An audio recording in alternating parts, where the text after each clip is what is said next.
अस्सलामुअलैकुम, वेलकम है आप सभी का इस नई वीडियो में। तो जेके बोपी की तरफ से काफ़ी बड़ी अपडेट और काफ़ी बड़ी खुशखबरी है आप सभी बच्चों के लिए। फाइनली यहाँ पे जेके बोपी की तरफ से बीएससी नर्सिंग, बीएससी पैरामेडिकल और बीएससी टेक्नोलॉजी कोर्सेज 2024 के एप्लीकेशन फॉर्म्स यहाँ पे रिलीज़ कर दिए गए हैं। जेके बोपी की तरफ से ऑफिशियल नोट्स यहाँ पे इशू किया गया है। इस वीडियो में मैं आपके साथ इसी के बारे में बात करूँगा। बहुत सारे बच्चे काफ़ी टाइम से इंतजार कर रहे थे कि एप्लीकेशन फॉर्म्स इस बार जेके बोपी डिले क्यों कर रही है। मैंने आपको परसों भी बोला था कि अपकमिंग वीक में विद इन 2 to 3 डेज़ आपको एप्लीकेशन फॉर्म्स देखने को मिलेंगे। तो फाइनली आज वेडनेसडे है और आज जेके बोपी ने आपके एप्लीकेशन फॉर्म्स यहाँ पे रिलीज़ कर दिए। हालांकि इस साल थोड़ा सा लेट हो गया, वरना मार्च के फर्स्ट वीक में ही बीएससी के एप्लीकेशन फॉर्म्स आ जाते थे। बहरहाल हम यहाँ पे जेके बोपी की वेबसाइट पे आ चुके हैं। इधर हम नोटिफिकेशन वाले सेक्शन पे चलेंगे और पहले ही नोटिफिकेशन यहाँ पे आप देख सकते हैं, admission to BSc nursing paramedical courses. हम इस नोटिफिकेशन को डाउनलोड करेंगे, लेकिन उससे पहले आप हमारा व्हाट्सएप और टेलीग्राम ग्रुप ज्वाइन करके रख लेना। वहाँ पे आपको सारे अपडेट्स टाइम टू टाइम हम देते रहते हैं। साथ में इंस्टाग्राम पे भी फॉलो करना, वहाँ पे क्विक अपडेट्स मिलते रहेंगे। स्क्रीन पे आप यहाँ पे देख सकते हैं admission to BSc nursing, BSc paramedical, BSc technology courses 2026। Date आप यहाँ पे देख सकते हैं 25 मार्च 2024। अब यहाँ पे इन्होंने क्या किया है, यहाँ पे एप्लीकेशन फॉर्म्स रिलीज करें हैं। Online applications are invited from the eligible candidate for admission to BSc nursing, BSc paramedical, BSc technology. याद रखना, तीनों का एक ही एप्लीकेशन फॉर्म होता है और तीनों का आपको एक ही फॉर्म भरना पड़ता है। अलग अलग फॉर्म आपको इसमें नहीं भरना पड़ता। 1000 आपकी इसकी फी है, तो तीनों ऑप्शंस को आप टिक करके रख लेना। अब रजिस्ट्रेशन की डेट्स की अगर मैं बात करूँ, ऑनलाइन रजिस्ट्रेशन आपकी कल स्टार्ट हो जाएगी 26 मार्च। हालांकि कल हम वीडियो भी अपलोड करेंगे जिसमें आपको हम समझाएंगे कि रजिस्ट्रेशन कैसे करनी है, क्या कुछ चीज़ें आपको करनी है वो हम समझाएंगे। उसके अलावा लास्ट डेट आपकी 7 अप्रैल तक यहाँ पे रहेगी। तो 7 अप्रैल तक आप अपना फॉर्म भर सकते हैं। आपको अगर याद होगा, मैंने आपको बोला भी था कि बीएससी के फॉर्म जो आ जाएंगे उसमें आपको 10 से 12 दिन का टाइम मुश्किल से जेके बोपी दे देगी। विद इन 10 to 12 डेज़ आपको अपना फॉर्म सबमिट करना पड़ेगा और ये डेट एक्सटेंड नहीं होती है। आपको 7 अप्रैल से पहले अपना फॉर्म भरना।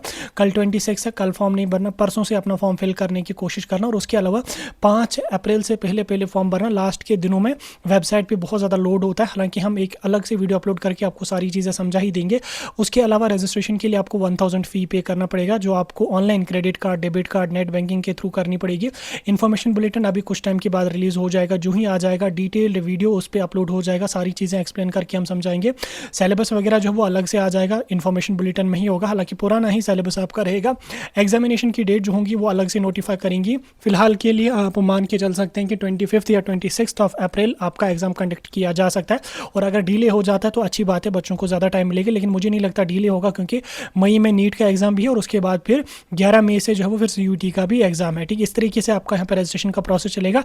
डॉक्यूमेंट्स में आपको 10th की डोमिसाइल सर्टिफिकेट लगेगी जम्मू कश्मीर वाले बच्चों के लिए, और लद्दाख के जो बच्चे हैं उनके पास एसटी सर्टिफिकेट या रेजिडेंट सर्टिफिकेट होनी चाहिए, वो लग जाएगी। 12th की मार्कशीट लगेगी, 10th की डेट ऑफ बर्थ या 10th की मार्कशीट लगेगी, कैटेगरी कोई है वो लगेगी। अनदर डॉक्यूमेंट्स में आपका फोटोग्राफ, सिग्नेचर, थंब इंप्रेशन लगेगा। और जिसके पास डीओबी 10th की नहीं है वो यहाँ पे 10th का मार्क्स कार्ड भी लगा सकते हैं। जैसे सीबीएसई वाले बच्चे हैं वो 10th का मार्क्स कार्ड लगा सकते हैं, कोई इशू यहाँ पे नहीं है। बीएससी नर्सिंग की एलिजिबिलिटी यहाँ पे कैंडिडेट यूटी जम्मू कश्मीर का रेजिडेंट होना चाहिए। एज का कोई क्राइटेरिया नहीं होता है, इसको कट कर लो।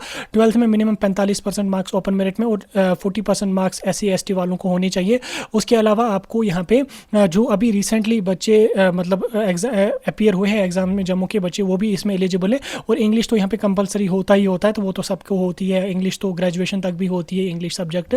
उसके अलावा मेडिकली तो फिट होगा ही होगा बच्चा, बाकी कोई इशू नहीं है। पैरामेडिकल के लिए भी सेम एलिजिबिलिटी रहेगा, एज का कोई क्राइटेरिया नहीं होता है। इसमें आपका PCB क्वालिफिकेशन होनी चाहिए, तो आप यहाँ पे जा सकते हैं। लेटरल एंट्री जिन बच्चों को करनी है वो बच्चे भी यहाँ पे एलिजिबल हैं, जिनका मतलब डिप्लोमा जिन्होंने पैरामेडिकल में किया है। अगर उसको ग्रेजुएशन में शिफ्ट करना चाहते हैं तो वो लेटरल एंट्री कर सकते हैं। लेटरल एंट्री वाले ऑप्शन को टिक करना पड़ेगा। पैरामेडिकल टेक्नोलॉजी कोर्सेज आपके स्कीम 16 में होते हैं, इसमें भी क्राइटेरिया आपका ऑलमोस्ट सेम रहेगा। सिलेबस अलग से नोटिफाई हो जाएगा। इन्फॉर्मेशन बुलेटिन जो ही आ जाएगा उसमें सिलेबस सब कुछ मेंशन होगा, डिटेल में मेंशन होगा। बाकी एग्जामिनेशन सेंटर जो होंगे वो आपके एडमिट कार्ड पे आपको पता चलेंगे। उसके अलावा एडमिट कार्ड आपको एग्जाम से पहले 2 या 3 दिन रिलीज कर दिए जाएंगे। बहरहाल ये चीज़ें उतनी ज़्यादा इंपॉर्टेंट नहीं है।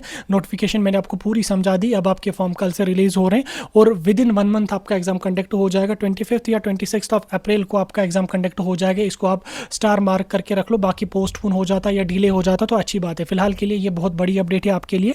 आप इस वीडियो को अपने सभी दोस्तों तक शेयर कर लेना जो बहुत टाइम से वेट कर रहे थे बीएससी के एप्लीकेशन।